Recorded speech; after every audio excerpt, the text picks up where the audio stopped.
નમસ્કાર, આપ જોઈ રહ્યા છો સંદેશ ન્યૂઝ અને તમારી સાથે હું છું લખમા. સમાચારોની શરૂઆત કરીશું.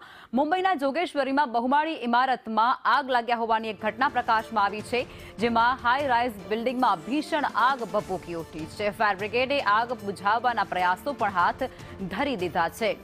આ ઘટના જે મુંબઈથી સામે આવી રહી છે. મુંબઈમાં અચાનક એક બિલ્ડિંગમાં આગ લાગ્યા હોવાની ઘટના થઈ છે અને આ ઘટનાને ધ્યાને રાખી ફાયરના જવાનો તાત્કાલિક ઘટના સ્થળે પહોંચી ગયા છે અને ત્યારબાદ ઘટનાને લઈ અને ફાયર જવાનો દ્વારા આગ પર કાબુ મેળવવાના અથાગ પ્રયાસો છે તે પણ હાથ ધરવામાં આવ્યા છે. તો મુંબઈની આ હાઈ રાઇઝ બિલ્ડિંગ જેમાં ભીષણ આગ લાગતાની સાથે જ અફરાતફરીનો માહોલ ત્યાં જોવા મળી રહ્યો છે. સ્થાનિક લોકોમાં પણ ક્યાંક ભયનો માહોલ જોવા મળી રહ્યો છે. તો મુંબઈથી આ સમાચાર સામે આવી રહ્યા છે. મુંબઈમાં એક બહુમાળી ઇમારત છે જેની અંદર અચાનક આગ ભભૂકી ઉઠી છે.